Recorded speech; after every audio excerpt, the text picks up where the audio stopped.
Shri Venkateswara gold తాకట్టులో ఉన్న మీ బంగారాన్ని విడిపించి కొనబడును.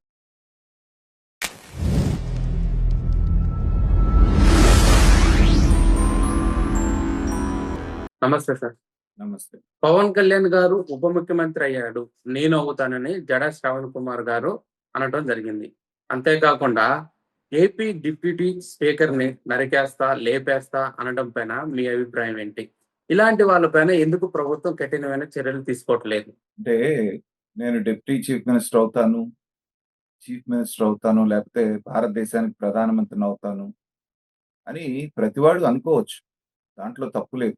అది వ్యక్తిగత స్వేచ్ఛ. కానీ దానికి కావాల్సినటువంటి అర్హత నీ దగ్గర ఉందా లేదా అనేటువంటిది ఒకసారి చూసుకోవాలి. ముఖ్యంగా ఇప్పుడు ఎవరి గురించైతే మనం మాట్లాడుకుంటున్నామో జడా శ్రవణ్ కుమార్ అనేటువంటి వ్యక్తి, ఇతని చరిత్ర మనకు తెలుసు. జడ్జి అని చెప్పుకునేటువంటి ఇతని మీద అనేకమైనటువంటి ఎలిగేషన్స్ ఉన్నప్పుడు తప్పనిసరి పరిస్థితుల్లో దానికి రాజీనామా చేయాల్సొచ్చిందనేటువంటిది అందరూ చెప్తున్నటువంటి మాట. అయిన తర్వాత తెలుగుదేశానికి అనుకూలంగా చాలా రోజులు మాట్లాడి, ఎలక్షన్ ముందు అతనే చెప్పాడు. నాకు 5 సీట్లు, ఒక్కొక్క సీటుకి ₹5,00,00,000 ఇవ్వాలనేటువంటి డిమాండ్ చంద్రబాబు నాయుడు గారి ముందు పెడితే, ఆయన కాదు పొమ్మంటే, ఈయన మంగళగిరిలో పోటీ చేశారు. ఎవరి మీద? నారా లోకేష్ మీద పోటీ చేస్తే ఈయనకొచ్చినటువంటి ఓట్లు 400 చిల్లర. రఘురామకృష్ణరాజు గారు ఇప్పుడు 67 ఏమో అంటున్నారు గానీ, నాకు తెలిసినంత వరకు 400 చిల్లర వచ్చినట్టుగా తెలుస్తా ఉంది. 400 చిల్లర ఓట్లు తెచ్చుకున్నటువంటి నువ్వు,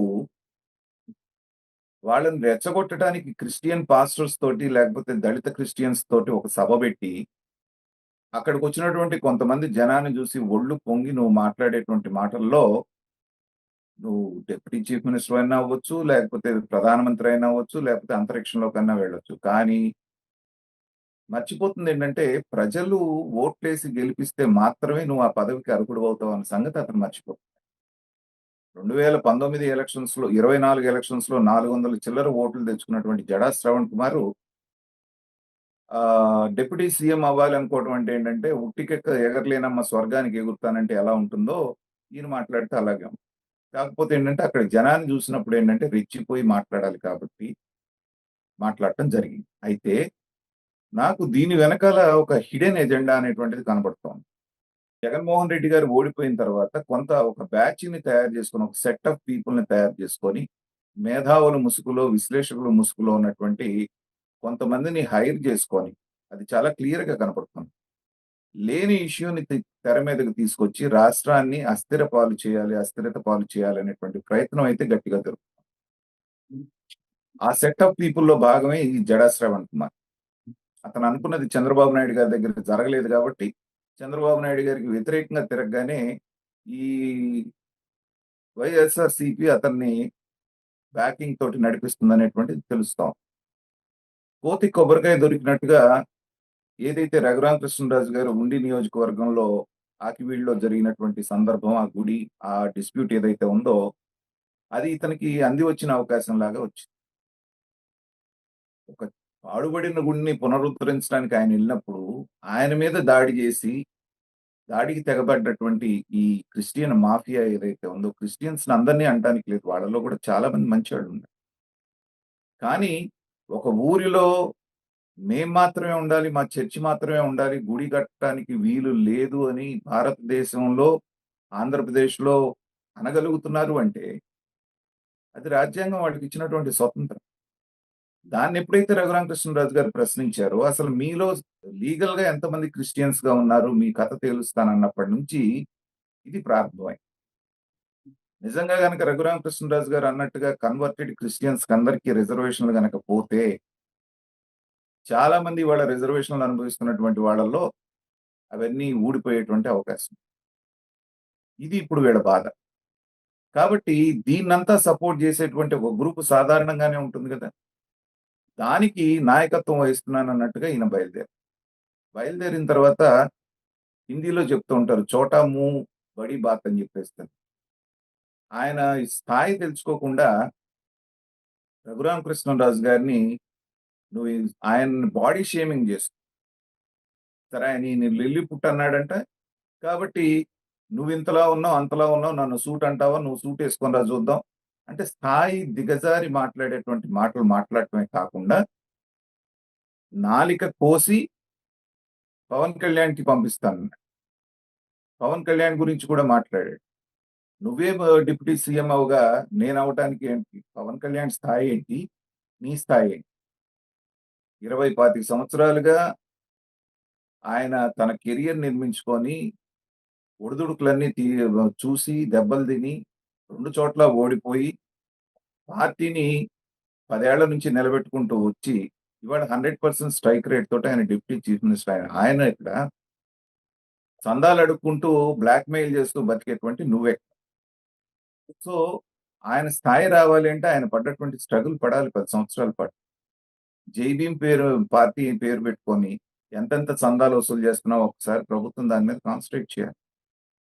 వాళ్ళ ఉద్దేశ్యం ఏంటంటే ఇలా అవాకులు, చెవాకులు మాట్లాడి ఒక డిప్యూటీ స్పీకర్ మీద మాట్లాడినప్పుడు ప్రభుత్వం మనల్ని ఏదన్నా గనక చర్య తీసుకొని అరెస్ట్ చేస్తే వీళ్ళకి ఒక కార్డ్ ఉంది కదా! దళిత కార్డు. ఇదిగో ఒక దళిత మేధావిని, ఒక లాయర్‌ని అరెస్ట్ చేశారని చెప్పేసని నానా యాగి చేయొచ్చు. ప్రవీణ్ పగడాల్ అనేటువంటి ఒక పాస్టరు హైదరాబాద్‌లో మొదలుపెట్టి తాకుండా ఎళ్లి రాజమండ్రిలో యాక్సిడెంట్‌లో చనిపోతే వీళ్ళందరూ చేసినటువంటి యాగి మనం చూసాం.